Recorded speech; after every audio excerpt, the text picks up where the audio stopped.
Hi guys, क्या आप एक नई माँ हैं जो कि ब्रेस्ट फीडिंग से लेके परेशान है? आपको कुछ कंफ्यूजन है, आपको ऐसा लग रहा है कि मैं ब्रेस्ट फीडिंग कैसे कराऊं, या फिर आपको ऐसा लग रहा है कि मेरा मिल्क प्रोडक्शन कम हो रहा है, मेरे बच्चे का पेट नहीं भरा रहा है, या फिर आप फॉर्मूला फीड करा रही है पर आपको समझ में नहीं आ रहा कि कौन सा फॉर्मूला आपके बच्चे के लिए बेटर है, या ब्रेस्ट फीडिंग से लेकर आपको कुछ भी कंफ्यूजन है, तो ये वीडियो आपके लिए है गाइज। अगर आपको इसमें वीडियो को आप पूरा देखिए, आई होप आपकी सारी कन्फ्यूजन क्लियर हो जाएगी। और फिर भी आपको कुछ भी कन्फ्यूजन है तो आप मुझसे कमेंट सेक्शन में पूछिए, मैं आपकी हेल्प ज़रूर करूँगी।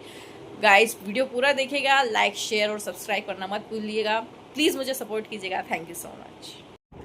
हाय guys, welcome to explore with Ruchika YouTube channel. मैं हूँ रुचिका सोनी और आज का वीडियो डेडिकेटेड है उन न्यू मॉमीज के लिए जिन्होंने अभी अभी प्यारे से बेटे या बेटी को जन्म दिया है। करते हैं हम ब्रेस्ट फीडिंग से। तो गाइस, ब्रेस्ट फीडिंग एक बेसिकली कहा जाए तो ये एक टेक्निक है जो आपको अच्छे से पता होनी चाहिए। आपके लिए एक प्रॉपर गाइडेंस जरूरी है। अगर आपको कोई गाइड करने वाला है तो इट्स बेटर, अगर आपके पास कोई गाइड करने के लिए नहीं है तो आपको डॉक्टर से सजेशन जरूर लेना चाहिए, क्योंकि अगर आप न्यू मॉम हो तो आपको एक्चुअल में नहीं पता है कि आपको ब्रेस्ट फीड कैसे कराना है।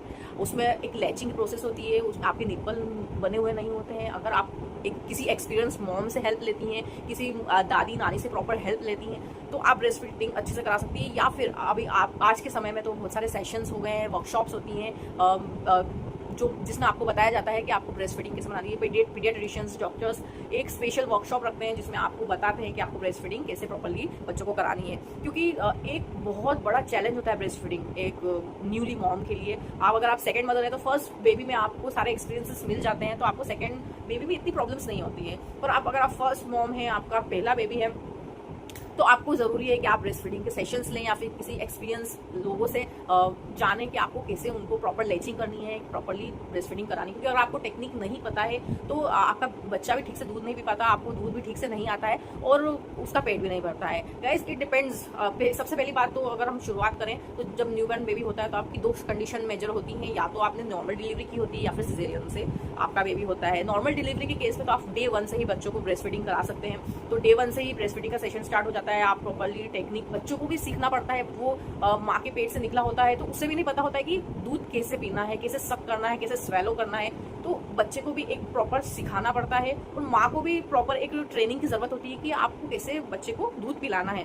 तो इसलिए अब एक बड़े का गाइडेंस या फिर किसी एक्सपर्ट का, डॉक्टर का गाइडेंस इसके लिए बहुत जरूरी होता है। तो नॉर्मल डिलीवरी में तो आप डे 1 से ही करा सकते हैं, पर आप सिजेरियन डिलीवरी है अगर आपकी, तो आप 2 दिन तो आप बेड से एक्चुअली उठ भी नहीं पाते हैं, क्योंकि आपकी कंडीशन ही फिजिकली ऐसी होती है। तो मोस्टली केसेस में 2 दिन तो बच्चे को फॉर्मूला इंट्रोड्यूस करा ही दिया जाता है। ऐसी इन केसेस में ना ब्रेस्ट फीडिंग बहुत ही चैलेंजिंग हो जाती है, क्योंकि बच्चे को इजीली फॉर्मूले से दूध पीने की आदत हो जाती है। तो ब्रेस्ट फीडिंग उसके लिए थोड़ा सा डिफिकल्ट हो जाता है, उसको वो चीज़ काफ़ी डिफिकल्ट लगती है, और जबकि फॉर्मूला फीडिंग उसको काफ़ी ईजी लगती है। तो वो बच्चा फॉर्मूला फीड की ज़्यादा डिमांड करता है, रोता है। कुछ बच्चों की अगर 4-8 दिन 8 दिन अगर फॉर्मूला फीडिंग की आदत पड़ गई तो वो ब्रेस्ट फीडिंग से ज़्यादा फॉर्मूला फीड को प्रेफर करता है। वो बहुत, अगर आप ब्रेस्ट फीडिंग उसको कराते तो उसको बहुत एफर्ट्स लगाने पड़ते हैं, तो वो फिर रोता है जोर जोर से कि उसे फॉर्मूला दे दिया जाए, बॉटल फीडिंग करा दिया जाए या स्पून फीडिंग करा दिया जाए। तो आपको मेंटली प्रिपेयर होना पड़ेगा कि आपको बच्चे को ब्रेस्ट फीड कराना है, उसको ट्रेन करना है, खुद को भी ट्रेन होना है। तो इसमें एक पॉजिटिव माइंड की बहुत ज़्यादा, पॉजिटिव एटीट्यूड, पॉजिटिव माइंड की बहुत ज़्यादा ज़रूरत होती है।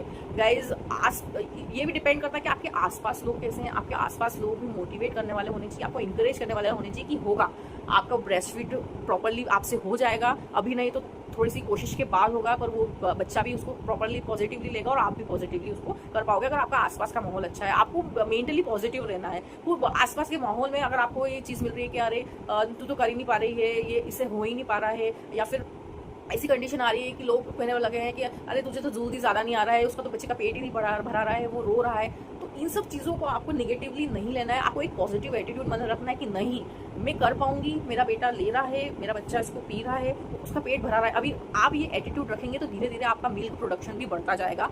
और बच्चे ऐसे, सब बच्चों का अलग अलग केस होता है। कुछ बच्चे ऐसे होते हैं कि 20-25 मिनट बाद ही भूखे हो जाते हैं, माँ का दूध पीने के 20-25 मिनट बाद ही वापस से रोने लग जाते हैं। तो सबका एक माँ का खुद का मेंटल परसेप्शन हो जाता है कि शायद मुझे दूध ज़्यादा नहीं आ रहा है, इसीलिए मेरा बच्चा बार बार रो रहा है या दूध की डिमांड कर रहा है, तो इनिशियल केस में ये हो सकता है, पर धीरे धीरे आप पॉजिटिवली जब बच्चे को दूध पिलाना चालू करेंगे तो धीरे धीरे आपका मिल्क प्रोडक्शन भी बढ़ेगा और ये जो प्रॉब्लम्स है धीरे धीरे सॉल्व भी हो जाएंगी। तो this is not the case कि आप उसमें फॉर्मूला इंट्रोड्यूस करा दें, और अगर आपने बच्चे को एक बार फॉर्मूला इंट्रोड्यूस कर दिया और फॉर्मूला की डिमांड आपने ज्यादा कर दी तो फिर बच्चा ब्रेस्ट फीडिंग को कम प्रेफर करेगा। इसलिए मेरा सजेशन आपको ये रहेगा कि आपकी मैक्सिमम कोशिश रहे कि आप ब्रेस्ट फीडिंग बच्चे को कराएं, और इन केस अगर आपको कुछ प्रॉब्लम ब्रेस्ट फीडिंग में हो रही है देन आप यू कैन इंट्रोड्यूस फॉर्मूला। इस फॉर्मूला में कोई भी प्रॉब्लम नहीं है, फॉर्मूला फीडिंग में कोई भी नुकसान नहीं है।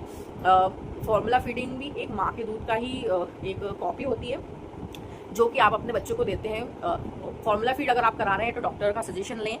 मैंने लैक्टोजन और सिमिलैक 2 फॉर्मूलाज यूज किए थे अपने दोनों बच्चों के लिए। Similac is much better than lactogen, पर ये मेरा पर्सनल एक्सपीरियंस है। पर मैं आपको सजेस्ट करूंगी कि अगर आप फॉर्मूला फीड आपके बच्चों को करा रहे हैं, फॉर्मूला इंट्रोड्यूस करा रहे हैं किसी भी रीजन से, तो आप डॉक्टर से सजेशन जरूर लें, ठीक है। आई थिंक ब्रेस्ट फीडिंग के लिए ऑलमोस्ट सब कवर हो गया है। अगर आपको ब्रेस्ट फीडिंग से रिलेटेड कोई भी क्वेरी हो तो आप मुझसे कमेंट में पूछ सकते हैं, या फिर मैं आपको अगर डिटेल में कुछ भी क्वेश्चन हो तो मैं उसके लिए सेपरेट वीडियो भी बना सकती हूँ। तो आपको कुछ भी क्वेरीज हो तो आप मुझे पूछेगा। आई थिंक ब्रेस्ट फीडिंग में सब कवर हो गया है। Now let's switch to the burping.